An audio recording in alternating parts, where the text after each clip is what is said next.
In today's video, I'm going to teach you how to delete a workflow in Gohighlevel. If you need to remove an automation that you no longer use, this process is very straightforward. Just keep in mind that deleting a workflow is a permanent action, so it's a good idea to make sure you've selected the correct one before confirming. To begin, go to Gohighlevel and open your account so you're on the main dashboard. Once you're inside the platform, look over to the left-hand side of the screen where you'll see the main navigation menu. This is where you can access the different tools and settings available in your workspace. From that left side menu, click on Automation. This will take you to the area where all of your workflows are stored and managed. Here, you'll be able to see your existing automations and locate the one you want to remove. Next, find the specific workflow that you want to delete.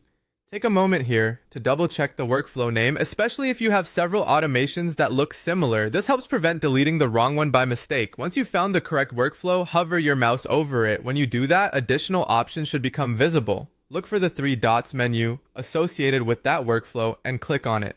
This will open a small drop-down menu with more actions you can take. From that menu, click on Delete Workflow. After you select it, Gohighlevel will display a confirmation prompt to make sure you really want to continue. This extra step is there to protect you from accidental deletions, which is especially helpful if the workflow has been part of an active process. When the confirmation box appears asking if you're sure you want to delete the workflow, type delete exactly as requested in the confirmation field.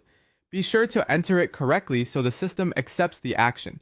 Finally, click on delete to complete the process. Once you do that, the workflow will be removed from your account. And that's it. That's how you delete a workflow in Gohighlevel.